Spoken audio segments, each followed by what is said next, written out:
They say no auction is complete unless you buy something. Well, maybe I just say that. But in that case, the one I just went to is long said and done. Because sitting behind me here is a 1942 Farmall H that I just picked up at a local farm auction. She runs, she moves, and she's pretty fun to drive. So on today's episode, we're going to check out the cement unit. I'm going to take her out on the road for you guys, show you that road gear in her. And then we're going to talk about some future plans I have for this thing because we've got a ton of stuff coming up. Let's get moving, guys. I guess we'll do a quick walk around over here before we get her fired up. As you can see, she's in pretty nice shape for being a 1942. I believe it was repainted, or it was most definitely repainted, because Farmall doesn't paint over the logos from the factory.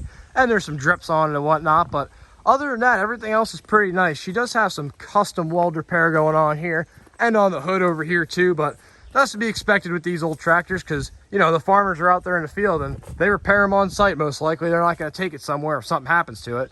She's also got the muffler delete going on here, which is pretty nice, and I believe she's running just a tad rich. I don't know. Let me know what you guys think. She's also got this custom battery tray on her too, which came free with the tractor. The guy just left these ratchet straps on her, which is really nice. But in all seriousness, the one really nice thing about this tractor is this tire right here. It's actually brand new, and the guy said it was brand new, but I've seen tractors where they say, oh, it's a brand new tire and it's all dry rot and stuff, but this one actually has the little treads in the middle here from when it was brand new. You can still pick them off, and that's how you know it really is a brand new tire. There's no dry rot on it or anything, so that made the whole deal pretty much worth it right there. She is missing one headlight over here also, but I'm not really that concerned about that because I see them for sale at swap meets and stuff like that, so you could always find one of these, or I believe you could even buy an aftermarket, which would probably look just as decent on her too. Coming around the backside over here, you can see she's still pretty nice. No 3-point hitch on her, sadly, but she does have the little bar going across there, so you can still use that for towing, just, I guess, no implements really. But this tractor does have a decently rare option, or at least what I was told is a decently rare option, which is this lever right here. One of the guys at the auction was telling me that this lever right here, which is what engages your PTO, is an option from the factory, because normally it would just have a lever right here. So when you're sitting on the seat, you'd have to turn around and look away from what you're doing to engage the PTO and make sure it's working and whatnot. But with this lever right here, if you're sitting up here, all you gotta do is reach right down, pull it, and your PTO is engaged. So it just made it a little easier, I guess, for the farmers back in the day while they were operating this fine piece of machinery. So coming around the side of the tractor here, you can see this wheel is in not as nice a shape as that one over there. It's just got some dry rot in it and whatnot, but it still has a lot of tread left on it, so I'm not going to get rid of it because I've seen them run with a lot of dry rot and a lot less tread, so she's staying on there for now.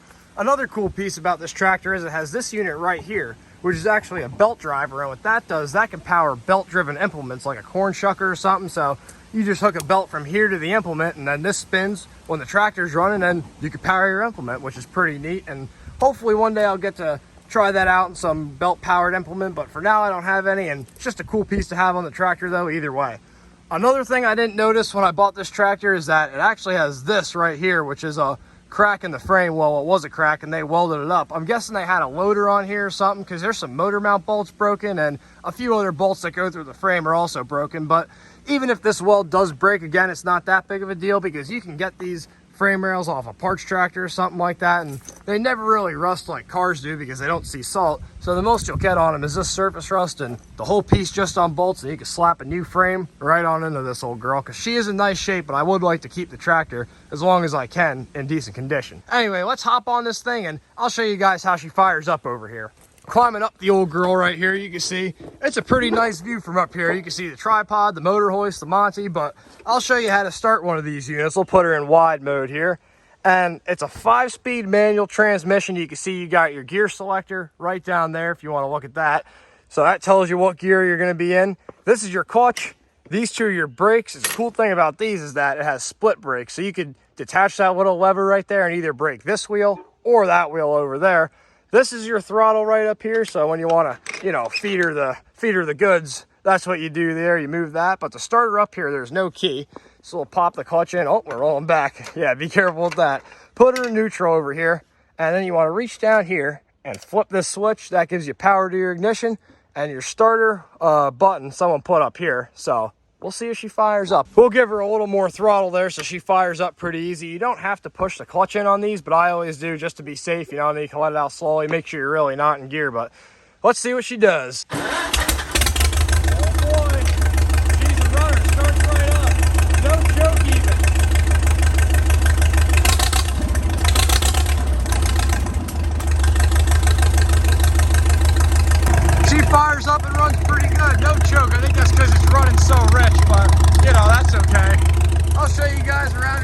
just like sitting on her while she's running. Climb up on in here. You can see over there she's got decent oil pressure when she's cold. That when she's warm too, it ain't too bad, but the gauge doesn't really have numbers on it, so it's just a needle, and if you're over the halfway point, I say you're pretty decent. We'll let her warm up a bit. The temperature gauge does not work on it, so I'm not going to run her too long because I don't know if she overheats or whatnot, but like I said, we'll let her warm up and then we'll take her out onto the road over there. Oh, there she is, boy.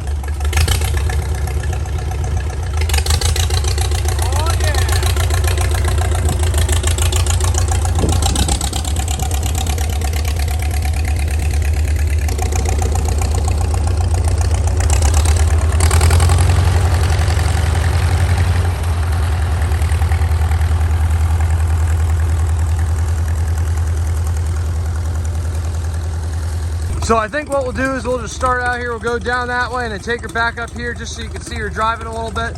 It does have, like I said, that road gear, 5th gear, but you can shift them while moving, but I really don't know how to do it. So it's kind of hard to start out in 5th gear unless you really throttle them up, but you'll see what I mean when we get there. I think we'll be able to do it. We'll bring the idle up a little bit here and send her. Let's go. We'll put her in 4th here just for demonstration purposes. Please don't grind. Oh, there we go. Beautiful. See what she does. Oh, heck yeah. She is a mover, folks. Not too bad at all. And I'll show you what I mean by starting out in 5th gear like that. So now that we're on the road here, let's put that in. Try to do this all one-handed. So we'll stop here. Oh, okay, she didn't like that. That's all right. We'll get her in 5th. Really, just give her the throttle. And she should start moving very, very slowly. Kind of have to feather the clutch a little bit. But once she's going, oh yeah, there she goes. The wheels, the front wheels have a little bit of a depth lock, so we'll try to do this here one-handed. Alright, she's going now pretty good. You can see that depth wobble there I was talking about. Not too much, not too bad now, but it's still there. I guess Dodge must have designed these steering columns over here because they just shake pretty bad. But she cruises pretty good. I don't want to give her any more throttle because then those front wheels really start to shake pretty bad. We'll take this turn here and then we'll bring her back up around the other way. Better throttle her down a little bit around the turn here. Trying to do this all one-handed. It's definitely experience. So what I like to do with these, so they don't grind when you shift them, I'll throttle it down as much as it'll go. Push the clutch in and it still might grind, but sometimes it helps. We'll see. 4th gear, it's a little better. Put the throttle up a little bit here. There we go. And we should be good to roll here, 4th gear. No power steering, so one hand on the wheel here with no power steering. She actually turns pretty easy though, it's not too bad. We'll come up this road in 4th, and then once we're around that turn, we'll send her in 5th a little more. I'm sure the neighbors just love me. Oh yeah, they enjoy the tractor scenery, don't worry. Don't really want to be around that turn on that side of the road because they can't really see you coming up. We'll try to get her in a 5th gear. We'll throttle her down a bit more. 5th gear, come on, you can do it. Don't grind, please. Oh, perfect, beautiful. She's doing it pretty good. We'll throttle her up a little bit. See if she'll move in 5th gear. Come on, little girl, you can do it. No. Try to just get her in the clutch until she gets it. Oh, burning clutch. Okay. And now she's swinging. Oh, this jumping a little bit on her. She'll get there. She just needs more throttle. There we go. I can't let her get too fast now because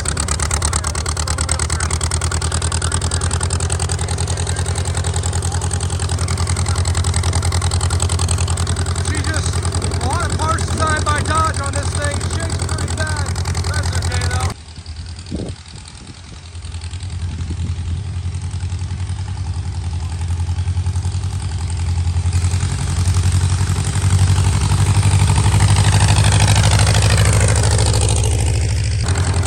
Alright, let's throttle her down a little bit now. Pull the steer on the knees. That's the safety seizure right there.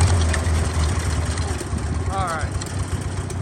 A little bit slower speeds there, and it's really a pretty comfortable ride. It's not too bad at all. Got her no cushion on the seat though, so she's just got the hard seat here, as you can see. That's all right though. It's pretty fun to drive though, I have to say. That's what I say about anything though, because I just like driving them. Just can't beat these old units. They just go.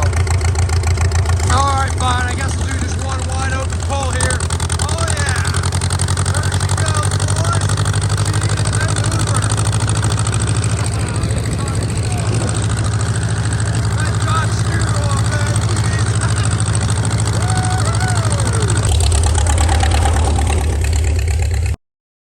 Alrighty guys, so we got her back here in the driveway. Like I said, I really don't want to run her for too long because that temperature gauge really isn't working too good. It says we're still in the cold, but we've been running her for quite a few minutes now. I think it should be up to full operating temperature, so that's going to have to get replaced pretty soon. But she did pretty good. I think the top speed for these is like 16 point something miles per hour, so not bad for an old unit like this here. And they're not really meant for speed, they're more meant for pulling. But for what it is, I think it does pretty good. And she is fun to drive with that 5-speed.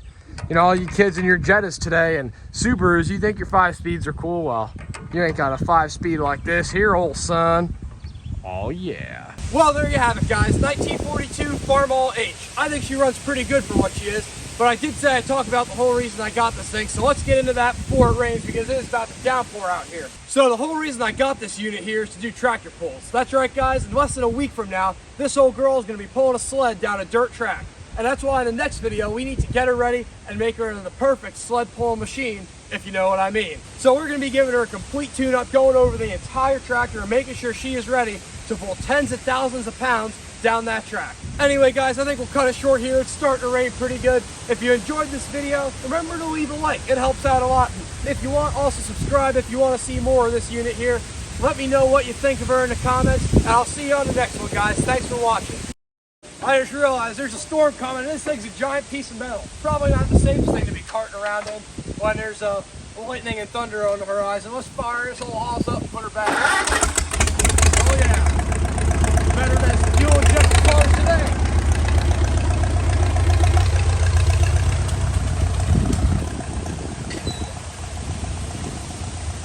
It is absolutely ready to downpour. Oh my goodness.